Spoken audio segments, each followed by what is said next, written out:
বন্ধুরা, 60 বছর বয়সে কোটি টাকা দিয়ে কি হবে যদি 30 বছর বয়সে নিজের শখগুলো পূরণ করতে না পারেন?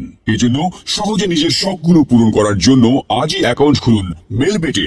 উপরে দেখতে পাচ্ছেন লগইন এবং রেজিস্ট্রেশন দুটি অপশন দেওয়া আছে। এখান থেকে রেজিস্ট্রেশন অপশনে ক্লিক করবেন। এই যে রেজিস্ট্রেশনের জন্য কিছু অপশন দেওয়া আছে, এর মধ্যে ইন ওয়ান ক্লিকের মাধ্যমে আপনি সহজেই রেজিস্ট্রেশন করতে পারবেন। তাহলে ইন ওয়ান ক্লিক অপশনে ক্লিক করবেন। এখানে কান্ট্রি বাংলাদেশ রাখবেন, বাংলাদেশি টাকা বিডিটি থাকবে, নিচে স্পোর্টস এরকমই রাখবেন।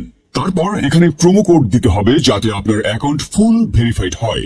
প্রোমো কোডের এই ঘরে লিখবেন SUN35। SUN35 এই প্রোমো কোডটি দিলেই আপনি বিভিন্ন পেমেন্ট মেথডের মাধ্যমে 24 ঘন্টায় ডিপোজিট ও উইথড্র করতে পারবেন। প্রতি সপ্তাহে বোনাস সহ অ্যাকাউন্ট খোলার সাথে সাথে 100% বোনাস পাবেন।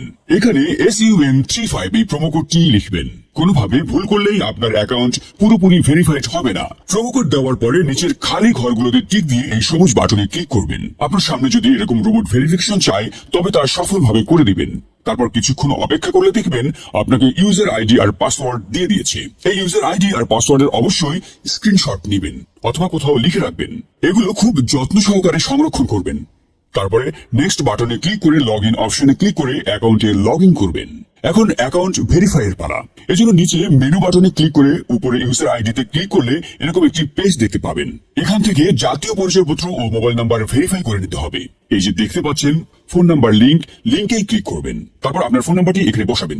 অবশ্য জিও ছাড়া বসাবেন, কারণ এখানে জিও দেওয়া আছে। আপনারা যদি আগে মেলবেট অ্যাকাউন্ট একই ফোন নাম্বার দিয়ে খুলে থাকেন তাহলে একই নাম্বার দিয়ে অ্যাকাউন্ট খুলতে পারবেন না, তাতে নতুন একটা ফোন নাম্বার লাগবে। ফোন নাম্বার বসানোর পর নেক্সট অপশনে ক্লিক করে সেন্ড কোডে ক্লিক করবেন। দেখবেন আপনার ফোন নাম্বারে একটি কোড আসবে। ওই কোডটি এখানে বসিয়ে নিচে কনফার্ম অপশনে ক্লিক করে দিবেন। এই যে দেখতে পাচ্ছেন আমাদের ফোন নাম্বারটি অ্যাক্টিভ হয়ে গিয়েছে। এখন ফিল ইন পার্সোনাল ডাটা এখানে একটা ক্লিক করবেন।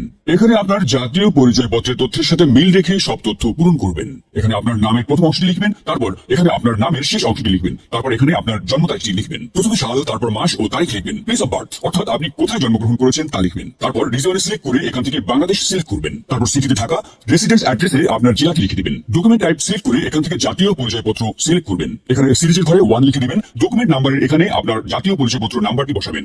আর আপনার যদি জাতীয় পরিচয়পত্র না থাকে তাহলে এখানে আপনার মোবাইল নাম্বারটি বসিয়ে দিবেন, কোনো সমস্যা হবে না। তারপর এখানে ডেট অফ ইস্যুর জায়গায় জাতীয় পরিচয়পত্রের উল্টো পাশে দেখবেন ডেট অফ ইস্যুর ডেট দেওয়া আছে, ওইটা বসিয়ে দিবেন। তারপর এখানে ইস্যুড বাই এর জায়গায় বাংলাদেশ গভর্নমেন্ট লিখে দিবেন। তারপর সব ঠিক থাকলে নিচের এই কনফার্ম বাটনে ক্লিক করে দিবেন। একটু ওয়েট করুন। এই যে দেখতে পাচ্ছেন অ্যাকাউন্ট ভেরিফিকেশন সাকসেসফুল হয়েছে। এখন এখানে ডিপোজিট করবেন কিভাবে তা দেখাচ্ছি। ডিপোজিট করার জন্য এই যে এখানে ডিপোজিট অপশনে একটা ক্লিক করবেন। তারপর আপনার সামনে এরকম একটা পেজ আসবে। এখানে বিভিন্ন পেমেন্ট মেথডের মাধ্যমে ডিপোজিট করতে পারবেন। তো আমি দেখিয়ে দিচ্ছি কিভাবে এই পেমেন্ট মেথডের মাধ্যমে ডিপোজিট করবেন। তো এখানে এই পেমেন্ট মেথডের উপর একটা ক্লিক করবেন। ক্লিক করার পরে প্রথমে এখানে দেখতে পাচ্ছেন মিনিমাম 300 টাকা ডিপোজিট করতে পারবেন। মানে এখানে সর্বনিম্ন 300 থেকে যত ক্যাশ আউট করা যায় তত টাকা ডিপোজিট করতে পারবেন। এখানে এই যে দেখতে পাচ্ছেন তারা একটি পেমেন্ট মেথড এজেন্ট নাম্বার দিয়ে রেখেছে। এই এজেন্ট নাম্বারেই আপনাকে ক্যাশ আউট করতে হবে। তো আমি এই নাম্বারটি কপি করে চলে যাব পেমেন্ট মেথডের ক্যাশ আউট অপশনে। তো দেখতে পাচ্ছেন আমাদের ক্যাশ আউট সফল হয়েছে। এখানে দেখতে পাচ্ছেন ক্যাশ আউট করার পর তারা আমাদের একটি ট্রানজাকশন আইডি দিয়ে দিয়েছে। এখান থেকে এই ট্রানজাকশন আইডিটি কপি করে চলে যাবেন সেই আগের অপশনে। যাওয়ার পর এই যে উপরে আপনি যত টাকা ক্যাশ আউট করেছিলেন তা লিখবেন। তো আমি যেহেতু 1600 টাকা করেছি তাই 1600 টাকা লিখলাম। তারপর আমরা যে ট্রানজাকশন আইডি কপি করে এনেছি সেই ট্রানজাকশন আইডি এখানে বসাবো। এরপরে পেমেন্ট মেথড ওয়ালেট নাম্বার, মানে আপনি যে নাম্বার থেকে ক্যাশ আউট করেছিলেন সেই নাম্বারটি এখানে লিখে দিবেন। এরপরে নিচে কনফার্মে ক্লিক করে দিবেন। কনফার্মে ক্লিক করার পর আপনাদের সামনে ডিপোজিট সাকসেস নামে এরকম লেখা আসবে। তার মানে আপনাদের ডিপোজিট রিকোয়েস্ট সফলভাবে তাদের কাছে চলে গিয়েছে। তারপর 5 থেকে 10 মিনিট পর দেখবেন আপনার অ্যাকাউন্টে টাকা যোগ হয়ে গিয়েছে। ভিউয়ার্স, 100% সফল ও নিরাপদ অ্যাকাউন্ট খুলতে অবশ্যই স্ক্রিনের প্রোমো কোড ব্যবহার করবেন। তো ভিউয়ার্স, এই সাইটে খুব নিরাপদে টাকা আদান প্রদান করতে পারবেন। নিরাপদ রাখার জন্য অবশ্যই স্ক্রিনের প্রোমো কোড ব্যবহার করে অ্যাকাউন্ট খুলবেন। এভাবেই আপনি ভালো টাকা ইনকাম করতে পারবেন।